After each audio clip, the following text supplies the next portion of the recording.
2024 లేదా 25లో డిగ్రీ లేదా బీటెక్ చదివారా? సాఫ్ట్‌వేర్ జాబ్ కోసం ఎదురు చూస్తున్నారా? అయితే కోడ్ జ్ఞాన్ 100 డేస్ కోర్సులో చేరండి. జాబ్ సాధించండి. Welcome to Suman TV. నేను మీ సుమన్ టీవీ. నాకు కర్మ సిద్ధాంతం జనరల్గా అది ఎన్ని రకాలుగా ఉంటుంది. 2026లో కనుక మనం చూసుకుంటే ఒక్కొక్క నక్షత్రానికి వీటి ప్రభావం ఏ విధంగా ఉండేటువంటి అవకాశం ఉంటుందనేది ఈరోజు మనతో పాటు వేదిక ఆస్ట్రాలజర్ ఉమా గారు ఉన్నారు. వారి మాటలు తెలుసుకుందాం. నమస్కారం ఉమా గారు. నమస్తే నాగరాజ్ గారు. జనరల్గా అంటే కర్మ సిద్ధాంతం ప్రకారం మనం టైప్స్ కనుక మనం చూసుకుంటే సంచిత కర్మ, ఆగామి కర్మ అని చెప్పేసి మనం మాట్లాడుకుంటూ ఉంటాం. కరెక్ట్ అండి. అయితే నాకు ఈ కర్మ ఉంది అనేటువంటి విషయం ఏ విధంగా తెలుస్తుంది? ద సేమ్ టైం వీటి ఎఫెక్ట్స్ అసలు ఎలా ఉంటాయి నక్షత్రపరంగా కనుక మనం చూసుకుంటే? చాలా మంచి క్వశ్చన్ అండి. అంటే సంచిత కర్మ, ఆగామి కర్మ, ప్రారబ్ధ కర్మ ఈ మూడే ఉంటాయండి. ఎవరికైనా సరే ఈ మూడే ఉంటాయి. అందులో సంచితం అనేటువంటిది పాస్ట్ లైఫ్ అయితే, ప్రారబ్ధం అనేటువంటిది కరెంట్ లైఫ్, ఆగామి అనేటువంటిది ఫ్యూచర్ లైఫ్ అనమాట. సో మనం పాస్ట్ లైఫ్ ఆధారంగా ప్రజెంట్ లైఫ్ అనుభవిస్తున్నాం. ప్రజెంట్ లైఫ్ని, పాస్ట్ లైఫ్ని సమ్మేళనం చేసుకుని ఫ్యూచర్ లైఫ్ని బిల్డ్ చేసుకోబోతున్నాం అనేటువంటి క్లారిటీ ప్రతి ఒక్కరికి ఉండాలండి. ఇక్కడ ఏంటి అంటే సంచిత కర్మ అనేటువంటిది మనం తెలుసో తెలియకో మన వంశస్థులు, పూర్వీకులు, మనము గతంలో చేసుకున్నటువంటి పాపాలు అన్నమాట. అది పాపం అవ్వచ్చు, పుణ్యం అవ్వచ్చు, ఎనీథింగ్ ఏదైనా అవ్వచ్చు అండి. దానికి అనుగుణంగానే ఇప్పుడు నా లైఫ్ ఉందండి. ఇప్పుడు నా లైఫ్లో నేను పాపం చేస్తున్నానా, పుణ్యం చేస్తున్నానా, శరణాగతి వేడుతున్నానా, సరెండర్ అవుతున్నానా, ఎవ్రీథింగ్ అన్నీ కూడా ఈ రెండింటిని యొక్క మిక్స్డ్ యొక్క రిజల్ట్సే ఆగామి కర్మ అండి. ఫర్ ఎగ్జాంపుల్ ఒక నక్షత్రం తీసుకున్నాం అనుకోండి. ఆ నక్షత్రానికి 2026లో గురువు అనేటువంటి ఆయన ఎలా ఉండబోతున్నారు, శని అనేటువంటి ఆయన ఎలా ఉండబోతున్నారు, ఈ యొక్క పలానా ఏలినాటి శని వల్ల డబ్బు నిలబడకుండా వెళ్ళిపోవడం లాంటివి, హెల్త్ ఇష్యూస్ రావడం లాంటివి, ఇవన్నీ ఎలా ప్రిడిక్ట్ చేయగలుగుతామండి? ఒక్కొక్క గ్రహము ఒక్కొక్క కారకత్వాన్ని, ప్రాపర్టీని చెప్తూ ఉంటుందండి. అంటే మనం అనుభవించాల్సిన కర్మని ఎన్ని రకాలుగా డివైడ్ చేశారు అంటే, రవి అనేటువంటి ఆయన ఎప్పుడు కూడా హెల్త్ అండి. చంద్రుడు అంటే మనస్సు, అంటే పీస్ ఆఫ్ మైండ్ మనిషికి ఉంటుందా లేదా అని. కుజుడు అంటే మీ యొక్క శక్తి సామర్థ్యాలండి, మీరు కష్టపడతారా పడరా అనేటువంటిది. బుధుడు అంటే మీ యొక్క విద్య, మేధాశక్తి, మీ తెలివితేటలు ఏ విధంగా ఉంటాయి, దేనివల్ల లాస్ అవుతారు, మీ బంధువులు ఎలా ఉంటారని చెప్పేటువంటిది అనమాట. గురువు అనేటువంటి ఆయన విద్య, తర్వాత ధనము, సంతానము, గౌరవ మర్యాదలు, మీరు ఎక్కడెక్కడ లాస్ అవుతారో ఆ కర్మ బాగాలేకపోతే ఇక్కడ గురువు బాగాలేదంటే ఫలానా కర్మ వల్ల ఇక్కడ మీరు అవమానపడతారు. తర్వాత శుక్రుడు అంటే సుఖకారకుడు అండి, అంటే కోరికలు అనమాట. ఏ కోరికల కోసం మీరు వెంపర్లాడుతూ ముందుకు వెళ్ళి ఎన్ని కష్టాల్లో పడి మునుగుతూ ఉంటారనేటువంటిది. శని అంటే మీరు పడేటువంటి కష్టం అండి, అంటే మీరు దేనికోసం కష్టపడతారు. థర్డ్ హౌస్లో శని ఉంటే మీ జీవితం కోసం కష్టపడతారు.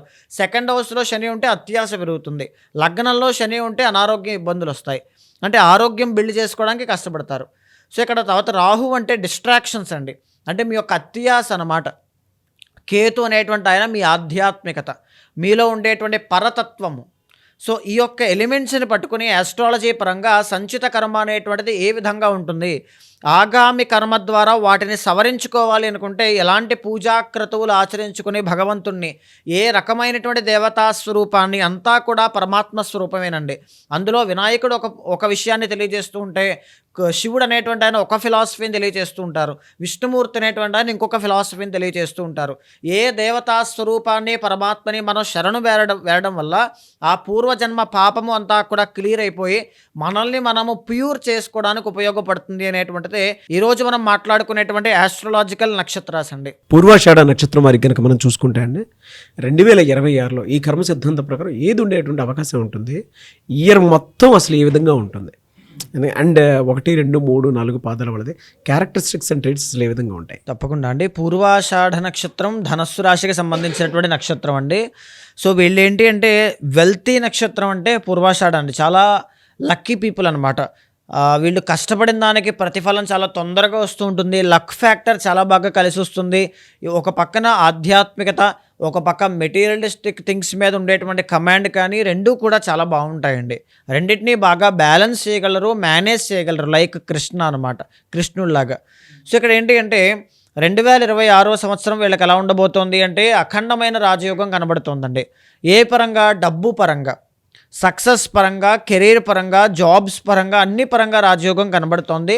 పీస్ ఆఫ్ మైండ్ మాత్రం ఉండదు ఖచ్చితంగా అండి. కుటుంబ ఒత్తిళ్ళు అనేటువంటి ఇబ్బంది పెడతాయి. మనం డీటెయిల్డ్గా మాట్లాడుకుంటే ప్రధానమైనటువంటి శుభకరుడైనటువంటి గ్రహమైన గురుడు 7th, 8th, 9th హౌసెస్ అనేటువంటి మిథున, కర్కాటక, సింహరాశుల్లో సంచారం చేయడం ఈ 2026 సంవత్సరంలో జరుగుతోందండి. సో 7th హౌస్లో జూన్ 1వ తారీఖు దాకా గురుడు ఉంటారండి మీకు. దీని మూలాన ఏం జరుగుతుంది, గురువు అనేటువంటి ఆయన 7th హౌస్లో యోగిస్తారు కాబట్టి మీకు మనీ అనేటువంటిది, మంచి హెల్త్ అనేటువంటిది, కుటుంబ పరంగా వచ్చేటువంటి సమస్యలు అనేటువంటివి సాల్వ్ అవ్వడం కానీ, ఆర్ ఏదైనా ప్రాపర్టీ కొనడం కానీ, నూతన స్టార్టప్ కంపెనీస్ ఏదైనా ఉంటే బిజినెస్ గ్రో అవ్వడం కానీ అన్నీ కూడా చాలా బాగుంటాయండి. 7th అనేటువంటిది ఎప్పుడు కూడా స్పౌస్ అనమాట. అంటే మ్యారేజ్కి సంబంధించిన ప్రయత్నాలు ఏదైనా చేస్తూ ఉంటే, ఏదైనా చిన్న చిన్న సమస్యలు ఏమైనా ఉంటే, మాట పట్టింపులు కానీ అవన్నీ కూడా క్లియర్ అయిపోతాయి. ధనలాభం చాలా బాగుంటుంది. ఖచ్చితంగా జూన్ 1 దాకా తిరుగులేదండి, ఇబ్బంది లేదు. అగైన్ మళ్ళీ జూన్ 1 దగ్గర నుంచి అక్టోబర్ 31 దాకా ఏమాత్రమూ బాగోదండి. ఎందుకు అంటే గురువు అనేటువంటి ఆయన అష్టమంలో ఎగ్జాల్టేషన్లో కర్కాటకంలో ఉంటారు. యోగకారకుడు, అష్టమంలో ఎగ్జాల్టేషన్. దీని మూలాన ఏంటి అంటే 2 విధాలుగా మనం చెప్పుకోవచ్చండి. ఒకటి, ఆ టైంలో మనీ లాస్ అయ్యేటువంటి అవకాశాలు ఎక్కువగా ఉంటాయి. తర్వాత ఈ యొక్క గౌరవ మర్యాదలు తగ్గడం, అవమానపడడం కానీ, ఆర్ ఫ్యామిలీ పరంగా వచ్చేటువంటి ఇబ్బందులు చాలా తీవ్రంగా ఇబ్బంది పెట్టడం కానీ ఇలాంటివి జరిగేటువంటి అవకాశాలు చాలా ఎక్కువ ఉంటాయండి. అయితే రెండవ రకం ఏంటి అంటే ఆ టైంలో గురుడికి సంబంధించినటువంటి పరిహారాలు చేసుకోవడం వల్ల పర్సనల్ చార్ట్లో గురుడు బాగున్న వాళ్ళకి చాలా రేర్ కాంబినేషన్ అండి ఇది. ఎందుకంటే అష్టమము అనేటువంటిది ఎప్పుడైనా సరే ఒక బ్లాకేజ్ కింద చూడొచ్చు, ఒక హ్యూజ్ కింద మనం చూడొచ్చు. అంటే 10 రూపాయలు సంపాదించేది అష్టమంలో పడితే 100 రూపాయలు సంపాదించేలాగా ఎక్స్పాండ్ అవుతుందన్నమాట. సో ఇక్కడ అష్టమంలో ఎగ్జాల్టేషన్లో ఉన్నారు, అసలే యోగకారకుడు. సో గురుడికి సంబంధించిన పర్ఫెక్ట్ రెమెడీస్ అనేటువంటివి ఆచరించడం వల్ల నెగిటివ్ను కూడా పాజిటివ్గా చేసుకుని ముందుకు వెళ్ళే అవకాశాలు ఎక్కువ ఉంటాయండి. చాలా మంచి యోగం అనమాట వీళ్ళకి ఇది. అయితే మేజర్లీ ఆ తరువాత నవంబర్ 1 తర్వాత నుంచి గురుడు ఎలాగో భాగ్యంలోకి వస్తారు సింహరాశిలోకి. తర్వాత నుంచి ఎలాగో చాలా బాగుంటుంది, ప్రాబ్లం ఏం లేదండి. డబ్బు పరంగా కావచ్చు, ఆర్ శుభకార్యాలు కావచ్చు, ఏదైనా సరే చాలా బాగుంటాయి. అయితే సంవత్సరం అంతా కూడా శని అనేటువంటి ఆయన 4వ స్థానం అయినటువంటి మీనంలో అర్ధాష్టమ శని దోష రూపంలో కనబడుతూ ఉన్నారు. అర్ధాష్టమస్య కార్యహాని, మీ మదర్ రిలేటెడ్ ప్రాబ్లమ్స్ కానీ, మీ కుటుంబానికి సంబంధించిన ప్రాబ్లమ్స్ కానీ, విదేశాల్లో నివాసం ఉంటున్నటువంటి పూర్వాషాఢ నక్షత్రం వాళ్ళు కానీ చాలా కేర్ఫుల్గా ఉండాలి. ఇదే కాకుండా పనులన్నీ కూడా డిలే చేయొద్దండి. 2026 సంవత్సరంలో మీరు ఫస్ట్ ఫండమెంటల్ తీసుకోవాల్సింది ఏంటి అంటే ఈ రోజు చేయాల్సిన పని ఈ రోజునే చేయాలి. క్రమశిక్షణ బాగుండాలి, నెగ్లజెన్స్ అనేటువంటిది ఉండకూడదు.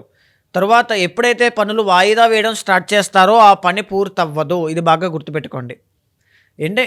ఎందుకు అంటే శని అనేటువంటి ఆయన అర్ధాష్టమ శనిలో ఉన్నప్పుడు ఈరోజు రావాల్సింది 10 రోజుల తర్వాత ఇలాగ కార్యాన్ని హాని కలిగిస్తూ ఉంటారు, పనుల్లో ఆటంకాలు ఇస్తూ ఉంటారు.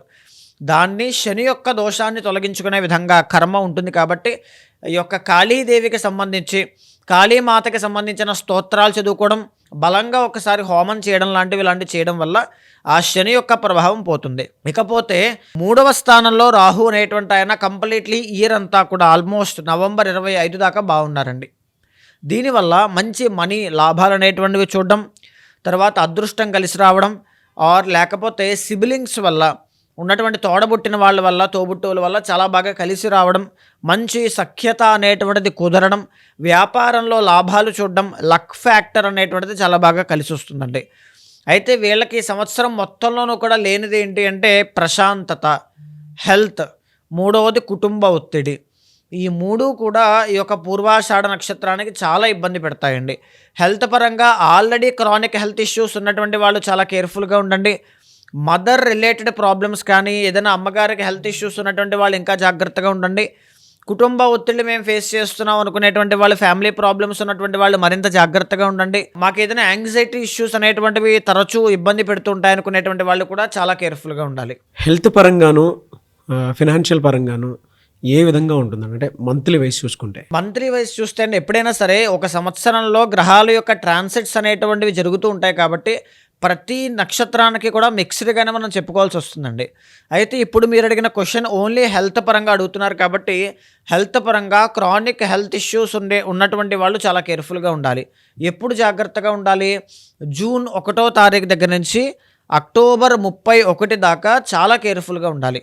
ఎందుకంటే ఎప్పుడైతే ఒక మనిషిని గురుబలము అనేటువంటిది జాతకంలో బాగుందో, గోచారంలో ఆ మనిషి యొక్క జాతకంలో ఏం బాలేకపోయినా గురుడు డామినేట్ చేయడం వల్ల అన్ని సమస్యలకి సొల్యూషన్ చూపించేస్తాడు. ఓకే, ఆ టైంలో గురువు వీక్ అవుతున్నారంటే బోత్ అండి, మెంటల్ హెల్త్, ఫిజికల్ హెల్త్ రెండూ కూడా ఇబ్బంది జరిగేటువంటి అవకాశాలు ఎక్కువగా ఉంటాయి. చాలా కేర్ఫుల్గా ఉండాలి. రెమెడీ ఏంటి సార్ వీళ్ళకి? రెమెడీ ఏంటి అంటే నేను ఇచ్చేటువంటి సజెషన్, బెస్ట్ సజెషన్ ఏంటి అంటే కాళీదేవికి సంబంధించిన హోమం చేయండి. గణపతి యొక్క సాధన అంటే ఎవ్రీ వెన్స్డే విష్ణు సహస్రనామ పారాయణ చేయొచ్చు. ఎవ్రీ వెన్స్డే గణపతికి అభిషేకం చేయడం కానీ, దీనివల్ల చాలా ప్రశాంతంగా ఉంటారు, హ్యాపీగా ఉంటారు. అనుకున్న పనులన్నీ కూడా పూర్తయిపోతాయి. ఈవెన్ జాబ్స్ విషయంలో, మనీ విషయంలో బ్లాకేజెస్ ఏదీ లేకుండా ముందుకు వెళ్తారండి. చాలామంది 2026లో మా భవిష్యత్ ఏ విధంగా ఉండబోతుంది అని తెలుసుకోవాలనుకున్నటువంటి వాళ్ళు చాలామంది ఉన్నారు. వేదిక్ ఆస్ట్రాలజీ త్రూ ఎలా వెళ్ళాలి అని కొన్ని దోషాలు, పరిహారాలు కూడా తెలుసుకోవాలనుకున్నటువంటి వాళ్ళు ఉన్నారు. వాళ్ళు మిమ్మల్ని అప్రోచ్ అవ్వాలంటే ప్రాసెస్ ఏంటి? తప్పకుండా అండి. అలాంటి వాళ్ళు ఎవరైనా ఉంటే మీకు కింద కనిపించే నెంబర్కి కాల్ చేస్తే మా వాళ్ళు మీకు పూర్తి వివరాలు అందిస్తారు. మీ జాతకాన్ని చూసిన తర్వాత చాలామందికి ఒక గైడెన్స్ ఉంటే బాగుంటుంది అనుకుంటారండి. ఎవ్రీ 3 monthsకి మీకు గైడెన్స్ కావాలి అన్నా, ఎవ్రీ 6 monthsకి ఒకసారి గైడెన్స్ కావాలి అన్నా, every year, every month guidance కావాలి అన్నా ఖచ్చితంగా మీ వెనకాల నేను ఉంటాను. ఒక ముహూర్త విషయంలో కావచ్చు, లేకపోతే ఒక సందేహం విషయంలో కావచ్చు, కెరీర్ కావచ్చు, పర్సనల్ లైఫ్ కావచ్చు, ఎవ్రీథింగ్ అన్నీ కూడా మీ వెనకాల నడిపించేటువంటి ప్రయత్నం చేస్తాను. అలాంటి వాళ్ళు ఉంటే మీకు కింద కనిపించే నెంబర్కి కాల్ చేస్తే మా వాళ్ళు మీకు పూర్తి వివరాలు అందిస్తారు. ఏదైనా దోషాలుంటే శాంతి పరిహారములు ఆచరింపచేసి భగవత్ అనుగ్రహం కలిగేలా చేస్తాను. థ్యాంక్ యూ అండి. థ్యాంక్ యూ సో మచ్ అమ్మ గారు. నమస్తే అండి.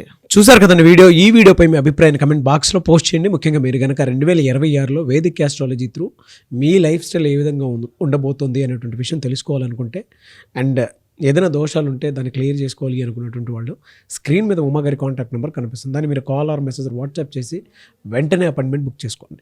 ఈ వీడియో లైక్ చేయండి, షేర్ మాత్రం తప్పకుండా చేయండి. ఇలాంటి మరిన్ని వీడియోస్ కోసం మా ఛానల్ ఫాలో అవ్వండి. Thank you.